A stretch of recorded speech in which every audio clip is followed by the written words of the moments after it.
ಎಲ್ಲರಿಗೂ ನಮಸ್ಕಾರ.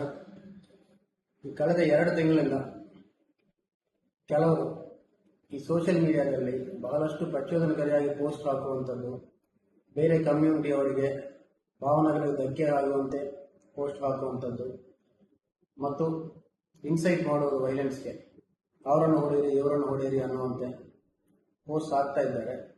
ಎಲ್ಲರಿಗೆ ಕೂಡ ರಿಕ್ವೆಸ್ಟ್ ಮಾಡಿದ್ವಿ, ಇಂಥವು ಮಾಡೋದು ತಪ್ಪು, ಸಮಾಜದಲ್ಲಿದ್ದಂಥ ಶಾಂತಿ ಹಾಳಾಗುತ್ತೆ, ನಾವು ಬೆನ್ನತ್ತಿ ಬರಲಿಕ್ಕೆ ಅವಕಾಶ ಇರ್ತದೆ ಅಂತೇಳಿ ರಿಕ್ವೆಸ್ಟ್ ಮಾಡಿದ್ವಿ.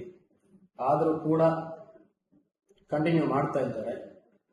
ಅದಕ್ಕಾಗಿ ಇದಕ್ಕೆ ಸಪರೇಟ್ ಟೀಮ್ ಮಾಡಲಾಗಿದೆ. ನಮ್ಮ ಟೀಮಲ್ಲಿದ್ದಂಥ ಎಲ್ಲರೂ ಕೂಡ 4 ದಿವಸ ಕೆಲಸ ಮಾಡಿದ್ದಾರೆ. ಈ 4 ದಿವಸದಲ್ಲಿ ಈ ಪೋಸ್ಟ್ ಆಗುವಂಥವರಲ್ಲಿ ಪ್ರಮುಖವಾದಂಥ ಪೋಸ್ಟ್ ಎಲ್ಲ ಕೂಡ ಲಿಸ್ಟ್ ಮಾಡಲಾಗಿದೆ. ಅದರಲ್ಲಿದ್ದಂಥ 6 ಜನರನ್ನು ಸದ್ಯಕ್ಕೆ ಅರೆಸ್ಟ್ ಮಾಡಿದ್ವಿ. ಇನ್ನೊಂದು 2 ಜನ ಲೈನಲ್ಲಿ ಇದ್ದಾರೆ. ನಿಮ್ಮನೆಗೆ ಕೂಡ ಬರ್ತಾರೆ, ನಿಮ್ಮನ್ನು ದಸ್ತಗಿರಿ ಮಾಡ್ತಾರೆ. ರೆಡಿಯಾಗಿ, ಟೈಮ್ ಇದೆ ಅಷ್ಟೇ, ಕೆಲಸ ನಡೆಯುತ್ತಾ ಇದೆ. ಎಲ್ಲರೂ ಕೂಡ ಯಾವುದೇ ಕಾರಣಕ್ಕೆ ಕೂಡ ಬೇರೆಯವರ ಫೀಲಿಂಗ್ಸ್ಗೆ ಧಕ್ಕೆ ಆಗುವಂಥ ಯಾವುದೇ ಪೋಸ್ಟ್ ಹಾಕಬೇಡಿ. ಅದೇ ರೀತಿ ಸಮಾಜದಲ್ಲಿದ್ದಂಥ ಶಾಂತಿಯನ್ನು ಕೆಡಿಸುವಂಥ ಯಾವುದೇ ಕೆಲಸ ಕೂಡ ಮಾಡಕ್ಕೆ ಹೋಗಬೇಡಿ. ಪ್ರತಿಯೊಂದು ಕೂಡ ಕಾನೂನಲ್ಲಿ ಕ್ರೈಮ್ ಇದೆ. ಇಂಥ ಕ್ರೈಮ್ ಮಾಡಿದರೆ ಪೊಲೀಸರು ಕೇಸ್ ಹಾಕ್ತಾರೆ, ಆ ಕೇಸಲ್ಲಿ ನೀವು ಅರೆಸ್ಟ್ ಆಗ್ತೀರಿ, ಎಲ್ಲ ಕೂಡ ಹಾಳಾಗುತ್ತೆ.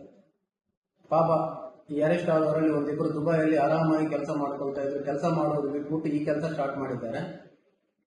ಪೊಲೀಸರು ಅವ್ರ ಕೆಲಸ ಮಾಡಬೇಕಾಗಿದೆ. ಸೊ ಅವರು ಮಾಡಿದ್ದಾರೆ. ಈಗ ದುಬೈಯಿಂದ ಟಿಕೆಟ್ ತಗೊಂಡು ಬಂದು ಅರೆಸ್ಟ್ ಆಗಬೇಕಾದಂಥ ಪರಿಸ್ಥಿತಿ ಬಂದಿದೆ. ಅದೇ ರೀತಿ ಒಂದಿಬ್ಬರು ಬೇರೆ ಊರಲ್ಲಿದ್ದಾರೆ, ನಮ್ಮ ಜಿಲ್ಲೆಯಲ್ಲಿ ಇಲ್ಲ ಅಂತ ಅನ್ಕೊಂಡ್ರೆ. ಎಲ್ಲಿದ್ದರೂ ಕೂಡ ಬರ್ತಾರೆ ಪೊಲೀಸರು, ಅರೆಸ್ಟ್ ಮಾಡ್ತಾರೆ. ಸ್ವಲ್ಪ ಟೈಮ್ ಅಷ್ಟೇ ಇನ್ವೆಸ್ಟಿಗೇಷನ್ ಆಗ್ಬೋದು.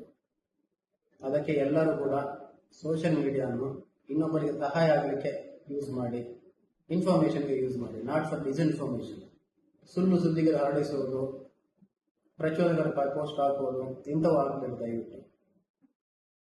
ಹಾಕಿದ್ರೆ ಕಾನೂನು ಕೈಗೊಳ್ಳ ಮತ್ತೆ ತಗೋತೀವಿ. ನೀವು ಮತ್ತೆ ಪೋಸ್ಟ್ ಆಗಿದ್ರೆ ಮತ್ತೆ ಬರ್ತೀವಿ. ಸೊ ಈ ಹ್ಯಾಬಿಟ್ ಬಿಟ್ಟುಬಿಡೋಣ. ನಮ್ಮ ಊರಲ್ಲಿ ಶಾಂತಿ ನೆಲೆಸಲಿಕ್ಕೆ ಏನೇನು ಬೇಕು ಅದೆಲ್ಲ ಪ್ರಯತ್ನ ಮಾಡೋಣ. Thank you.